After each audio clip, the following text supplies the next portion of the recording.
Bonsoir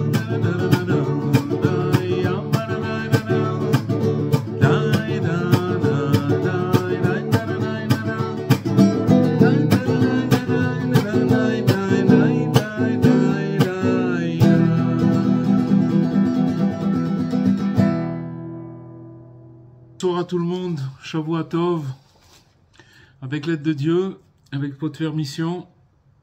Ce soir, on va étudier un texte du Rav Besançon basé sur un enseignement de Rabbi Nachman et aussi une explication de Rabbi Nathan et qui est expliqué merveilleusement avec l'aide de Dieu. Alors, il faut savoir que Rabbi Nachman, quand il était en chemin, il a révélé un secret sur la fin des temps. Comment ça va se passer à la fin des temps? C'est-à-dire juste avant que le Messie va se dévoiler, qu'est-ce qui va se passer? Donc ça, il l'a dévoilé en chemin.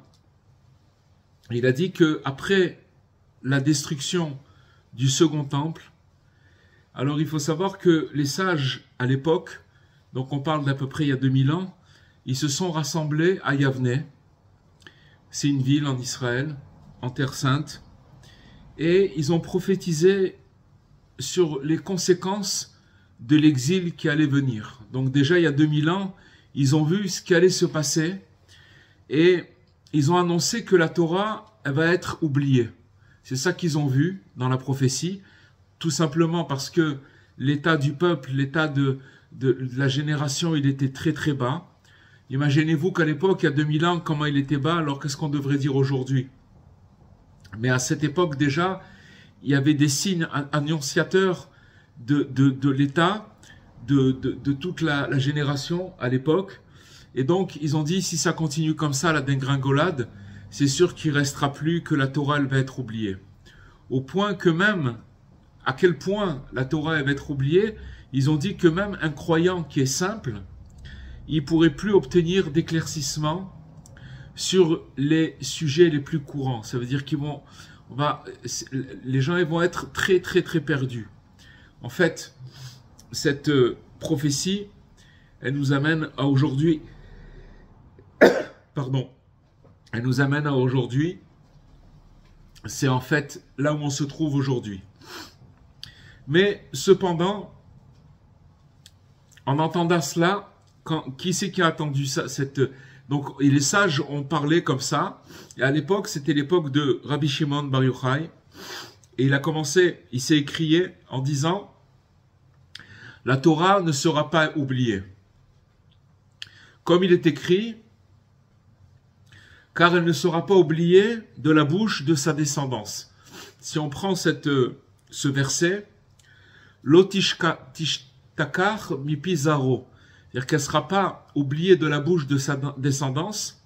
Dans le verset, ce verset-là, Rabbi Shimon Bar Yochai, il a trouvé un indice caché, un secret caché, puisque les dernières lettres des mots qui forment le nom de Yochai, Lo tishtakar mipi zaro, si on prend les lettres de chaque mot qui se trouve dans ce verset, les dernières lettres, on va trouver le mot Yochai. Yochai, en fait, c'est le père de Rabbi Shimon, puisqu'on dit Rabbi Shimon Bar Yochai. Donc Yochai, c'est son père. Et donc, qu'est-ce que ça veut dire que la Torah, elle ne va pas être oubliée de la bouche de sa descendance? En fait, grâce à Rabbi Shimon lui-même, puisque lui, c'est la descendance de son père, de Yochai, la Torah ne va pas être oubliée. Et donc, ce n'est autre que celui de son propre, ça veut dire de Rabbi Shimon. Puisque c'est la descendance, c'est son père, on parle du père, et que la descendance c'est Rabbi Shimon. Et donc ce détail-là, il n'est pas du tout anodin. Et il apparaît précisément que dans un verset qui va affirmer l'éternité de la Torah, ça veut dire que grâce à la descendance de Yochai, et en particulier grâce à Rabbi Shimon lui-même, la Torah, elle va continuer d'exister parmi nous. Et mieux encore, il faut savoir que dans son livre, le Zohar, puisque le Zohar, c'est le livre de Rabbi Shimon Bar Yochai, il nous fait une promesse, grâce à ce livre, en parlant du Zohar, ils sortiront de l'exil.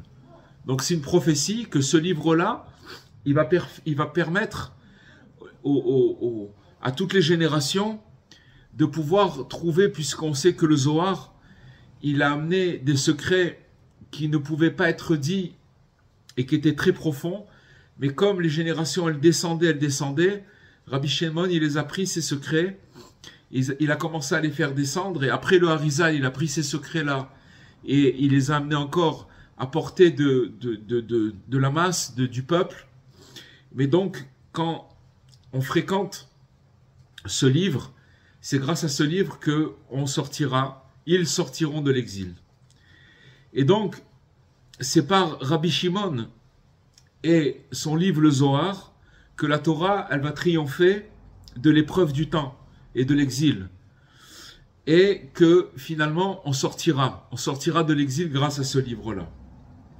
Donc, conscient de la portée essentielle de ce message, qu'est-ce qu'il a fait Rabbi Nachman? Il a choisi d'en faire l'introduction de son livre.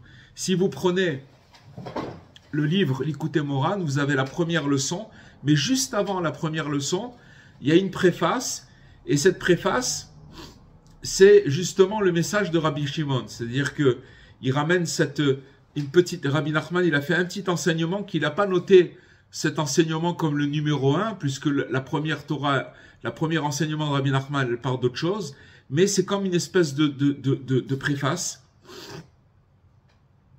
Maintenant, pourquoi Rabbi Nachman, il a eu cette idée, plus que tout autre, d'en faire une préface, et pour introduire le Likutei Moharan, son livre. C'est qu'il y a un secret.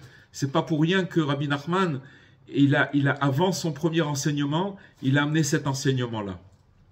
Donc Rabbi Nathan, lui, il s'étonne du contraste qu'il y a entre la vision pessimiste des sages, puisque les sages, eux, ils ont prévu un avenir très, très, très obscur, dans la mesure où ils ont vu, tout simplement, que la Torah, elle va être oubliée.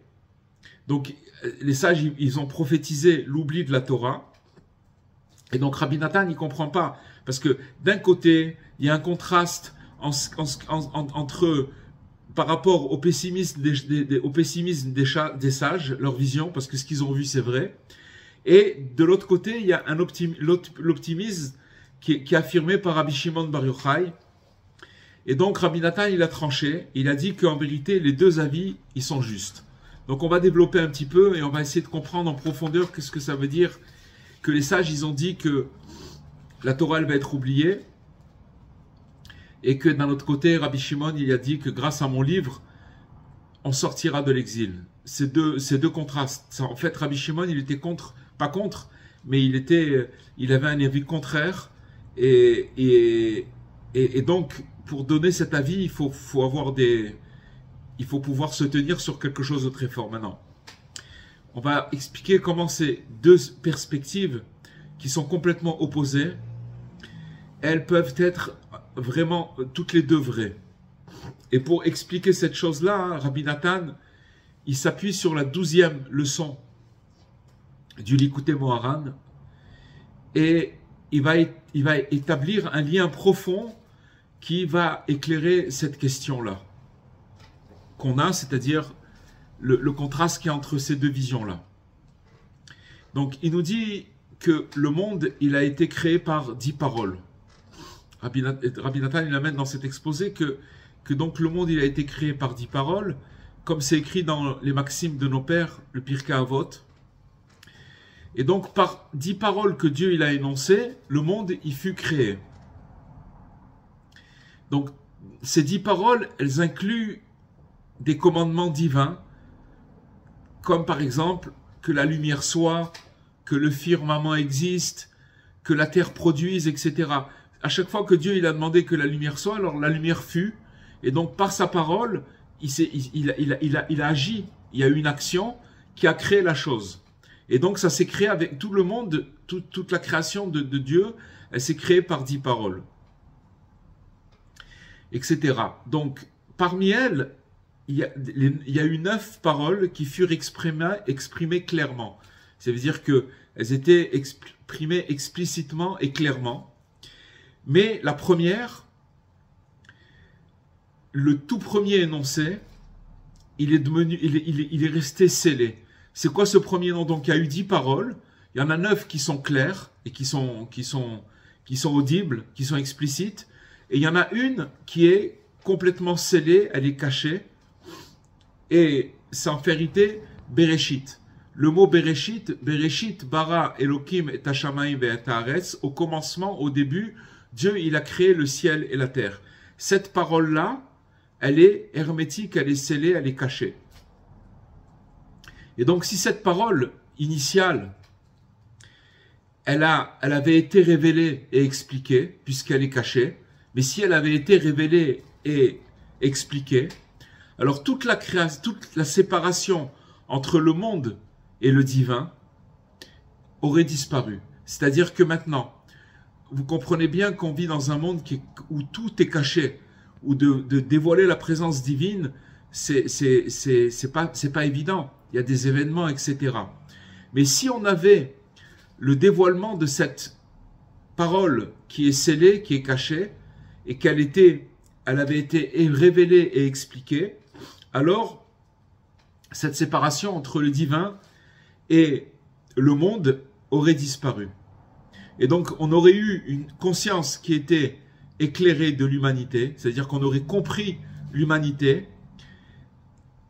et donc cette conscience, elle aurait éclairé, elle aurait dominé immédiatement, comme ce sera à l'époque du Messie. Ça veut dire que quand le Mashiach va venir, les choses vont être claires. Il n'y aura plus de cette séparation-là. On verra dans chaque événement, même si c'est des événements qui sont difficiles, mais on comprendra qu'est-ce qu'il veut de Dieu, qu'est-ce qu'il veut Dieu de cet événement, pourquoi ça arrive. Donc quand c'est clair, il n'y a plus de questions. Le problème, c'est que maintenant, on n'a pas cet éclaircissement qu'on recevra seulement à l'époque du Messie. Mais donc voilà l'idée, voilà l'explication que si ça avait été dévoilé, cette parole, alors on comprendrait toutes les choses. Mais puisque le but même de la création, c'est de découvrir cette vérité par nous-mêmes, parce que Dieu, si vous comprenez bien que si Dieu il a créé, il a caché cette vérité, c'est-à-dire que on doit chercher Dieu dans sa création, c'est pour que on découvre cette vérité par nous-mêmes.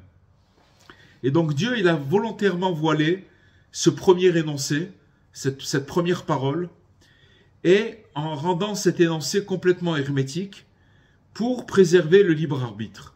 C'est-à-dire que maintenant, quand on va se retrouver devant une situation, encore une fois, comme on ne comprend pas, on va avoir le choix de nos actions. Comment je vais réagir par rapport à telle et telle situation. Mais ce libre arbitre, c'est ça qui nous donne le mérite de choisir entre le bien et le pas bien, et le pas bon. D'accord? Quand on va choisir le bien, alors, si vous voulez, on aura mérité la chose. Mais Dieu, il a caché tout ça. Donc, ainsi, les 9 paroles, elles engendrent toute la création. D'accord? Puisque Dieu, il a dit que la lumière fut, que la lumière soit, la lumière fut, etc. Ces 9 énoncés-là, c'est comme ça que tout a été engendré par la parole de Dieu, et donc ça engendre toute la création. Tandis que la première qu'on a parlé donc de Bereshit, qui est hermétique, elle englobe absolument tout. Comme c'est écrit, au commencement, Bereshit, Dieu créa les cieux et la terre. Bereshit bara Elohim et Hashamayim et Haaretz. Dieu, il a créé le ciel et la terre. Ça veut dire quoi? C'est-à-dire tout. C'est-à-dire que dans cette première parole, il y a toute la création de Dieu. Dans les 9, il faut en citer 9 pour trouver toute la création. Mais dans la première, tout est englobé dans la première. Et de cette parole primordiale, que découle même la possibilité aussi du mal, du conflit, de la contradiction. C'est-à-dire que maintenant, comme Dieu il a tout créé, il a aussi créé une partie obscure, etc. Donc il y a tout dans cette première parole-là. Maintenant, quand un homme, il manque de respect envers la création, ou par exemple par le fait qu'il commet des fautes personnelles, ou tout simplement en détruisant son environnement. Des fois, on peut aussi, l'homme malheureusement, l'homme moderne, par rapport à des profits, il a complètement cassé le monde par des constructions, par la pollution, etc. Aujourd'hui, on n'a plus de saison à cause de ça, à cause du réchauffement climatique et tout ça, mais finalement, c'est pour des intérêts personnels qu'on a abîmé, on a détruit l'environnement. Donc maintenant, quand une personne elle se comporte personnellement par des fautes ou en détruisant son environnement, en fait, qu'est-ce qu'il fait? Il porte atteinte à la dignité des paroles divines. Puisque maintenant, chaque chose qu'on voit dans ce monde, c'est la parole de Dieu, puisque c'est sa création. Donc maintenant, quand on porte atteinte à cette chose-là, on porte atteinte à la parole divine. Chaque péché est ainsi une forme de mépris, en fait. Quand quelqu'un y pêche, en fait, c'est une forme de mépris envers le langage envers le langage créateur de Dieu. Dieu, puisque sa parole elle a été créatrice, par le fait qu'il a dit ces 10 paroles, il a créé le monde. Donc ça veut dire que maintenant, quand il y a un péché, alors on touche à ce langage que Dieu il a créé et qui a créé le monde. Et donc quand on ternit cette gloire divine qui est présente dans l'univers, chaque création de Dieu, c'est une lumière, c'est une présence, c'est une gloire divine qui se trouve dans l'univers. Alors, qu'est-ce qui se passe à ce moment-là? L'homme, il va se priver lui-même du respect qui aurait dû l'accompagner. Quand on respecte la création de Dieu, automatiquement, on a un respect qui nous accompagne. Parce qu'on a des limites, etc. Donc, on suit la création de Dieu. On n'abîme pas, on essaye d'être en harmonie et on essaye de comprendre. À la limite, si on pouvait lire quand on voit une montagne et qu'on de dire, bon, cette montagne-là, c'est Dieu qui l'a créée. Maintenant, qu'est-ce qu'elle veut dire, cette montagne? Qu'est-ce qu'elle est en train de dire? Quel est le message qu'il y a à travers cette montagne? On ne sait pas, mais c'est sûr que à partir du moment où on voit des créations de Dieu, ça veut dire qu'il y a eu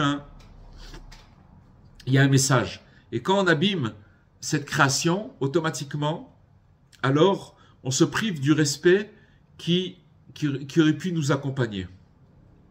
C'est pour ça que quand on tombe dans ou que ce soit par des péchés personnels ou on dénigre la création de Dieu, alors l'âme, elle tombe dans un espace qui s'appelle acher, qui s'appelle ailleurs. Ailleurs, ça veut dire que c'est un monde qui est complètement dépourvu de toute lumière et de toute dignité. La personne continue à vivre, mais seulement elle est dans un endroit où il n'y a pas de lumière et il n'y a pas de dignité. Et la dignité ne l'accompagne pas. Comme c'est écrit que ma gloire, je ne la donnerai pas à un autre. Acher, ça veut dire à un autre, ça veut dire que c'est le côté caché, c'est l'envers de la sainteté. Ça veut dire que c'est un endroit obscur. Et donc, dès lors, si toute la lumière et tout l'honneur et toute inspiration, ils ont quitté cette personne, comment un tel homme, il peut survivre? Il est dans l'obscurité. Et où c'est qu'il peut trouver encore de l'espoir dans un monde qui est devenu complètement obscur pour lui? Des fois, quand on arrive dans certaines obscurités, des fois, ça arrive, alors ça peut venir du fait qu'on s'est éloigné de cette lumière divine. Donc la question, c'est comment on peut survivre à cette obscurité et comment on peut trouver l'espoir quand ce monde il est devenu sombre. Donc la réponse, elle réside dans cette première parole qui est cachée. C'est en fait comme si on disait un dire silencieux. Dans ce mot Bereshit, c'est comme elle est cachée, mais c'est à l'intérieur, il y a quelque chose de silencieux qui permet même à quelque chose qui est opposé du divin, donc qui est complètement dans l'obscurité, de continuer à exister. C'est-à-dire que comme Dieu il a révélé 9 paroles qui sont claires et explicites, quand on abîme, si vous voulez, la création de ces 9 paroles, automatiquement, on ne reçoit plus l'éclairage et on se trouve dans l'obscurité. Mais Dieu, qu'est-ce qu'il a fait? Il a gardé une parole hermétique qui va permettre à même celui qui va se trouver dans cette obscurité de pouvoir, à l'opposé du divin, de continuer à exister. Parce que imaginez-vous que si on n'a plus du tout de lumière divine, pour toute la terre, hein, peu importe quel être humain, on ne peut plus vivre, c'est pas possible. Ce qui nous donne la vie et la vitalité, c'est que Dieu, il nous injecte de la vitalité divine. Si on n'a pas cette vitalité, on ne peut pas vivre. Physiquement, c'est impossible de vivre.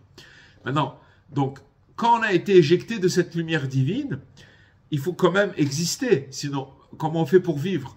Alors Dieu, dans cette parole hermétique, il a donné la possibilité à même quelque chose qui est opposé au divin de continuer à exister.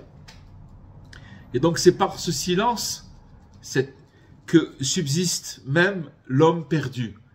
Dans ce silence, dans cette parole hermétique, l'homme qui est perdu, il peut continuer à vivre, à subsister.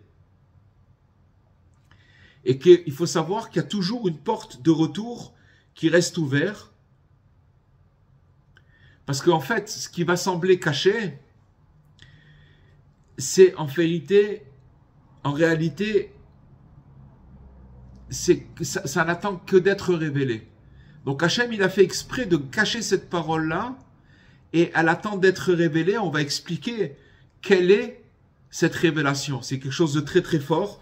On l'avait peut-être un petit peu approché dans un autre cours, il y a quelques temps, il y a peut-être quelques mois ou peut-être quelques années, je ne me rappelle pas. Mais comment le Rav Besançon il l'amène et comment il explique Rabbi Nathan, c'est quelque chose qui descend vraiment, vraiment dans notre vie, vous allez voir. Donc, comme on l'a vu, on voit que cette première parole qui s'appelle Bereshit, c'est pas la moindre des 10, c'est pas une petite parole qui est cachée, donc on aurait peut-être l'impression qu'elle est plus petite que les autres, mais bien au contraire. En vérité, cette parole-là, c'est la parole qui est la plus élevée. Et c'est celle qui contient toutes les autres. Ça veut dire que dans celle qui est cachée, la première, toutes les 9 de la création, elles sont contenues dans cette parole-là, Et en vérité, qu'est-ce qui nourrit les 9 paroles? C'est celle qui est cachée. Celle qui paraît petite, puisqu'on n'y a pas accès. On va expliquer on y a accès. On a expliqué que c'est grâce à celle-ci que les gens qui sont plus nourris par la divinité, ils reçoivent quand même une possibilité d'exister. Et donc, toutes les 9 paroles, elles sont nourries en secret par celle-là qui est hermétique. Et en vérité, il nous dit Rabbi Nathan que cette parole qui est hermétique, c'est elle qui soutient toute la structure du monde, y compris tous les labyrinthes qu'il y a dans notre âme. Il y a des choses qu'on ne peut pas comprendre en nous-mêmes. Nous-mêmes, on ne se comprend pas. Il y a des fois qu'on se trouve dans des situations qu'on n'arrive pas à se comprendre. Mais tout ça, c'est des labyrinthes, c'est des choses très, très, très subtiles et très profondes. Mais toute la structure du monde, elle tient sur cette parole hermétique. Donc, il faut savoir que lorsque l'âme, elle est égarée et qu'elle ressent à nouveau sa douleur à cause de cet égarement, et lorsqu'il y a un poids du silence qui devient insoutenable, des fois on peut se trouver sans qu'il soit passé quelque chose de précis, mais si vous voulez, on sent que notre âme elle est loin et qu'on sent ce silence qui est très très dur à supporter. Alors il y a une clameur dans la personne qui va jaillir et qui vient du plus profond d'elle-même. Et c'est quoi? C'est en fait quand une personne elle se trouve tout en bas, elle commence à dire Aïe. Aïe, c'est un nom qui veut dire où est-il? Où est Dieu? Où est la gloire et sa gloire et sa présence? Maintenant, je me trouve dans un endroit complètement obscur. Et dans cet endroit obscur, par réaction, par instinct, je demande où c'est que tu te trouves, Dieu? Où c'est que tu es? Où est ta gloire et ta présence? Ça veut dire quoi? Où est ta gloire et ta présence? Là où je me trouve maintenant, je ressens absolument rien. Et je demande, où es-tu? Où est cette lumière qui a disparu? Puisqu'on a besoin de cette lumière, c'est ça qu'on cherche. Et donc, par ce cri déchirant que la personne, elle va exprimer, et qui va briser ce silence-là, alors Rabbi Nathan nous dit que l'âme, elle se rattache à cette parole primordiale, à cette parole hermétique qui est cachée et qui est en fait la plus élevée de toutes. Et c'est cette parole-là, c'est celle-là qui nous retourne qui nous fait retourner à sa source, c'est-à-dire la source de cette parole hermétique, que grâce à cette parole, toute la structure du monde, elle est maintenue. Parce qu'en fait, l'unique lien qu'un être humain il puisse établir avec ce mystère qui est complètement caché, qui est enfoui, c'est en fait la manière de poser cette question. Quand une personne elle est complètement perdue et qu'elle va dire « Aïe, où je suis, où tu es Dieu ?» Où tu es, ça peut être des fois une personne, elle peut passer une phase dans la journée où elle ne sait plus où elle se trouve.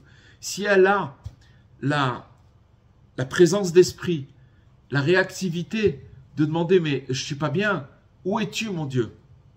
C'est la question qui va tout déclencher. Et donc, la chute dans laquelle il était, même s'il s'est retrouvé dans les endroits les plus éloignés, dans les recoins les plus éloignés de la gloire divine, quand une personne elle est en détresse et qu'elle va crier ce mot « Aïe, où es-tu » alors il nous dit Rabbi Nathan que paradoxalement à sa chute, elle peut élever la personne le plus bas et jusqu'au sommet. C'est-à-dire que maintenant, paradoxalement, il est très très bas, mais cette question, elle déclenche une lumière qui fait monter la personne au sommet le plus haut. Et ça, en vérité, c'est ça le secret de la rédemption. Le Zohar de Rabbi Shimon Bar Yochai, le livre de Rabbi Shimon Bar Yochai, il contient des secrets sur les séphirotes, etc. Les enseignements les plus profonds. C'est très très profond le livre de Rabbi Shimon. Et c'est rempli d'énigmes, d'allégories, de paraboles. Rabbi Shimon Bar Yochai, il parle beaucoup dans les paraboles, mais en vérité, ces paraboles, parce qu'il parle de secrets tellement élevés qu'il parle à travers des énigmes et des allégories. Et tous ces énigmes et ces allégories, ils pointent tous vers une profondeur infinie. Mais son sujet principal, central, de Rabbi Shimon Bar Yochai, c'est le mystère de Bereshit, du commencement. Le mystère de cette parole qui est voilée. Et il faut savoir que ce mot qui est caché, Bereshit, cette parole hermétique, il peut jaillir là-bas des étincelles de cette lumière suprême. Qu'est-ce que c'est? Que cette lumière-là, elle est capable, justement parce qu'elle est cachée, elle est capable d'atteindre les profondeurs les plus obscures. Imaginez-vous quelqu'un qui se sent complètement perdu. Vous savez, quand on est en train de faire cet exposé, on est en train de l'étudier ensemble, mais après, quand je le mets sur Internet, je ne sais pas où il arrive.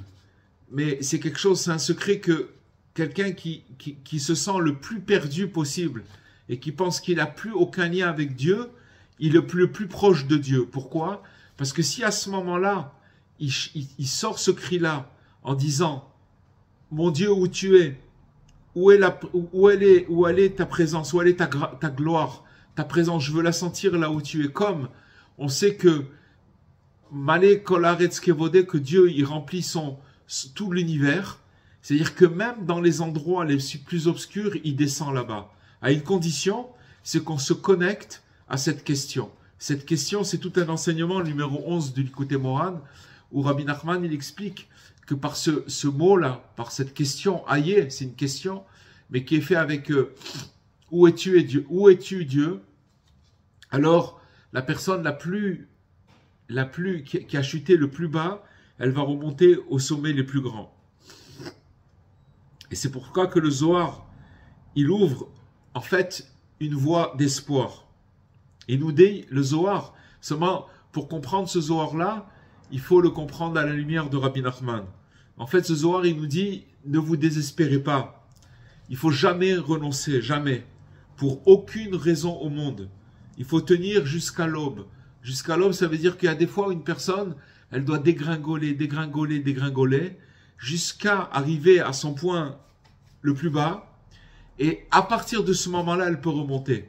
Bien sûr que c'est un endroit très très dangereux, dans la mesure que si elle n'a pas ce secret et qu'elle ne comprend pas ce qui lui arrive, alors c'est sûr qu'elle peut complètement être détruite. Aujourd'hui, j'ai rencontré quelqu'un que je n'ai pas vu depuis 42 ans. Peut-être pas 42 ans, peut-être je l'ai rencontré il y a 25 ans ou 30 ans, je l'ai croisé. Mais là, je l'ai vu et vraiment, c'était une rencontre. On s'est réjoui de se voir. Et c'est une personne qui a passé, oulala, il m'a raconté par quoi il est passé. Il est placé au plus bas. Il est arrivé au plus bas. Et je lui ai dit, je lui ai parlé de cette chose-là. Je lui ai dit, c'est que quand on arrive au plus bas, qu'on peut remonter au plus haut. C'est comme ça. C'est pour ça qu'Hachem, il n'a oublié personne. Et c'est pour ça que Rabbi Shimon Bar Yochai, il nous a dévoilé ce secret à la lumière de Rabbeinu, à la lumière de Rabbi Nachman. Donc, c'est sur la base de cette révélation que Rabbi Shimon, il a pu déclarer cette certitude qu'on a dit au début, la Torah, elle ne sera pas oubliée. On ne peut pas dire à quelqu'un, voyant à quel point il est dégradé, le peuple, à l'époque, les sages, ce n'étaient pas des gens petits, c'était des gens très très grands, c'était des justes, éminents. Seulement, ils n'avaient pas la vision de Rabbi Shimon. Rabbi Shimon, il a vu jusqu'à la fin des temps. Il a dit non, grâce au livre, à mon livre, le Zohar, alors la Torah ne sera pas oubliée. Donc, pour déclarer une chose pareille, il ne faut pas juste le dire. Il ne faut pas juste le dire, il faut dévoiler ce secret-là que, à la lumière de Rabbi Nachman, de Rabbeinu, alors on peut voir ce secret-là, on peut un petit peu le percevoir. Alors, il nous dit Rabbi Shimon, il nous dit oui, vous allez tomber très très très bas, puisque ça va descendre. Imaginez-vous qu'il y a 2000 ans, les sages, le niveau spirituel dans lequel ils se trouvaient, même le peuple, c'est bien beaucoup plus grand que le nôtre. On est très très très petit, on est des grains de sable, on est très très très loin et très bas dans les générations où on se trouve. Donc il nous dit Rabbi Shimon, vous allez tomber très bas. Mais si vous apprenez à vivre cette chute avec une bonne perspective, en vous rappelant que même la pire des descentes, elle peut se transformer en élévation.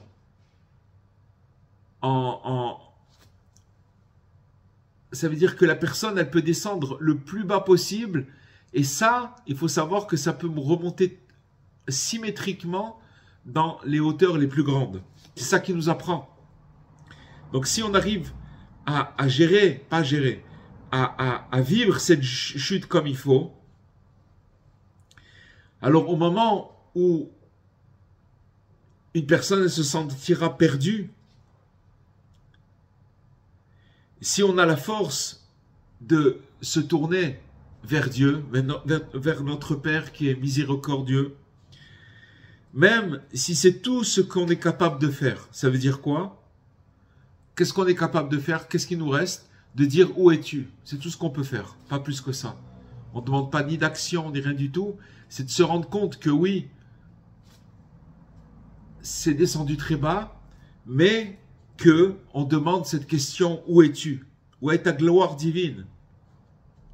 Alors cette question, elle va nous rallier à la parole cachée, à cette parole hermétique, et tout se renversera pour le bien. c'est véritable, les amis. Rabbi Nachman, quand il nous dit ça, c'est pas des paroles. C'est pas des paroles. Seulement, il faut se retrouver dans ce cas. Il y a des fois, vous savez, il n'y a pas besoin de se retrouver très, très, très bas. Des fois, on peut passer des zones de turbulence où on ne sait plus où on se trouve, où notre mental, il n'est pas en place, où on ne sait plus.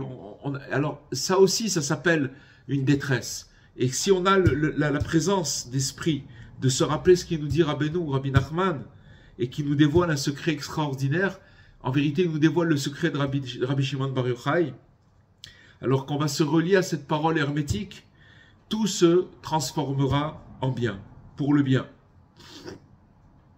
Alors il nous dit qu'on est rentré dans une époque de chaos et de confusion, où le monde est dans un déclin profond. Et en vérité, on est déjà dans l'ère de la fin des temps. C'est qu'en vérité, si Rabbi Shimon, il y a 2000 ans, il a amené ce livre et il nous a prévenu qu'est-ce qui allait se passer, on est vraiment dans cette ère-là. On l'a vu, elle a commencé à partir de Rabbi Shimon, mais il nous a prévenu que ça allait descendre. On voit que combien toutes les valeurs profondes et que toute la tradition, elle est complètement piétinée. Et sur ce point, les sages de l'époque, ils avaient raison en disant que la Torah, elle est presque oubliée et ça va être complètement oublié. Mais justement, c'est précisément parce qu'elle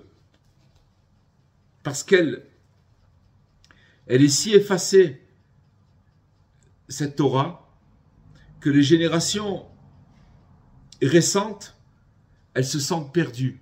C'est-à-dire que justement, puisque la Torah, elle a été perdue, alors il faut savoir que les générations qui vivent cette époque, c'est la nôtre, alors on se sent perdu et assoiffé et dans le vide. Et c'est justement précisément de ce vide qu'il peut sortir un cri qui est immense. Quel est le cri? Dieu, où es-tu? Bien sûr qu'il faut prendre conscience de là où on est. Il faut prendre conscience à quel point on est désœuvré, perdu et dans un vide. Et dans cette mesure-là, on peut dire, Dieu, où es-tu? J'arrive pas à te voir là où je suis maintenant. Et donc cette chute-là, en fait, elle-même, elle se transformera en ascension plus haute que jamais. C'est Rabbeinu qui dit ça. C'est des paroles qui... Seulement, il faut se retrouver dans le contexte. Dans le contexte où je me trouve en détresse et je demande sincèrement où tu es Dieu. Et le miracle qui se produit. C'est ainsi que les deux perspectives, elles étaient vraies. C'est-à-dire que d'un côté, la vision des sages qui ont vu que le monde, il allait se décliner et tomber très très bas et que donc la Torah allait être oubliée, ça c'est vrai, puisqu'on est déjà là. Mais c'est justement parce que la Torah, elle s'est amoindrie que nous, on va la redécouvrir dans tout son éclat.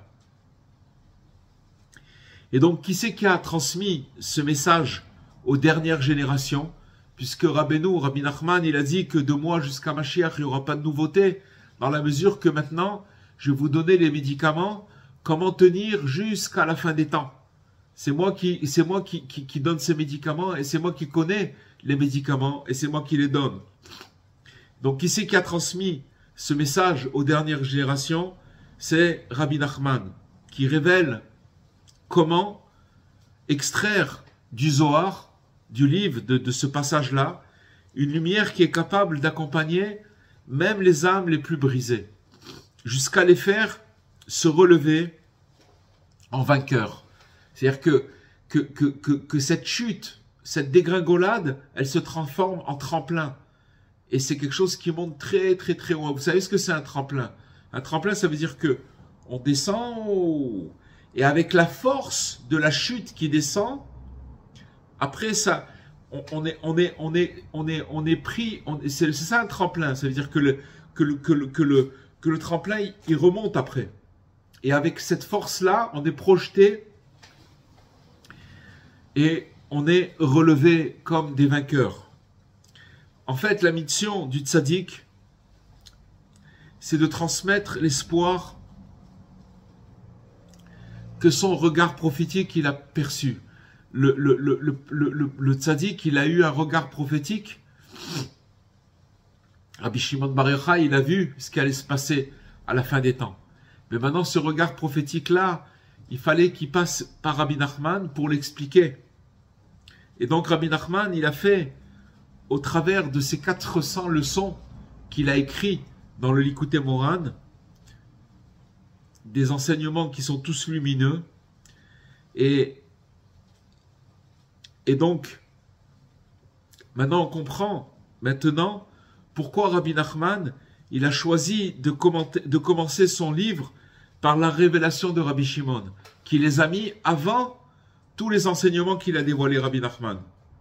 Parce qu'en fait, ce qu'il voulait nous dire, Rabbi Nachman, c'est que la lumière de la délivrance, elle se trouve dans le Zohar, dans le livre de Rabbi Shimon, mais qu'elle doit être reliée à la source pour être véritablement activée. Cette source, c'est le conseil qu'il nous a dit aujourd'hui. Rabbi Nachman, c'est lui qui nous l'a dévoilé. Comment dévoiler que le livre de Rabbi Shimon, c'est ça qui va nous délivrer? C'est en nous dévoilant un secret qui est à l'intérieur, et il l'a mis juste en préface de son premier enseignement, dans le Likutei Moharan. Et en vérité, c'est qui cette source? C'est quoi la source dont il nous parle? Pourquoi cet enseignement du Zohar il doit être relié à la source? Pourquoi l'enseignement de Rabbi Shimon il fait partie de la préface des enseignements de Rabbi Nachman dans son livre? Parce que cette source-là, c'est Nachal Novea Mekor Chochma. C'est en fait le fleuve qui jaillit d'une source de sagesse. La source de sagesse, c'est une source qui n'arrête pas d'alimenter et de se propager, c'est Rabbi Nachman. Et donc voilà cet enseignement, Bezrat Hashem, qu'on puisse l'accomplir, qu'on puisse écouter les conseils de Rabbi Nachman et surtout de les mettre en pratique. Voilà les amis. Merci beaucoup. Voilà. Bezrat Hashem. C'est en fait le thème de Yeridot Ve'aliyot. Oui, mais c'est surtout comment remonter. On a expliqué vraiment clairement à la lumière de l'enseignement de Rabbeinu du 11e, et puis Rabbi Nathan, comment il nous parle de ce paradoxe des sages, parce que les sages qu'ils ont dit, c'est vrai. C'est pas que Rabbi Shimon Bar Yochai il a dit, mais vous vous trompez. La Torah, elle va pas être oubliée. Ben oui, très oubliée. Elle a été oubliée. Aujourd'hui, voilà. C'est que du sport. C'est-à-dire que on doit apprendre, et plus on apprend. J'ai vu un passage de Rabbi Nathan ce Shabbat. J'ai lu beaucoup sur Rabbi Nathan. Et Rabbi Nathan, il parle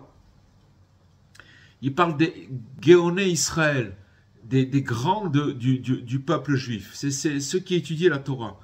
Alors il dit, quand on dit Géoné Israël, il y a aussi le mot, dans le Géoné Israël, il y a aussi le mot orgueil, Gaava. Pourquoi? Parce que il dit, il y a deux sortes. Il dit, Rabbi Nathan, c'était quelqu'un qui était éminemment grand, il connaissait toute la Torah entière. Mais il dit, plus il étudiait la Torah, plus il se sentait petit. Alors qu'il y a des fois des gens qui étudient la Torah, et plus ils étudient la Torah, et plus ça donne de l'importance. Alors c'est ça toute la différence. La différence, c'est que, comment on sait que la Torah, elle rentre dans une personne, c'est que plus il étudie, plus il se sent insignifiant. Il n'a pas commencé, il n'a jamais commencé. Ça, c'est Rabbi Nathan. Et voilà, il nous a dévoilé un secret tellement grand et tellement beau.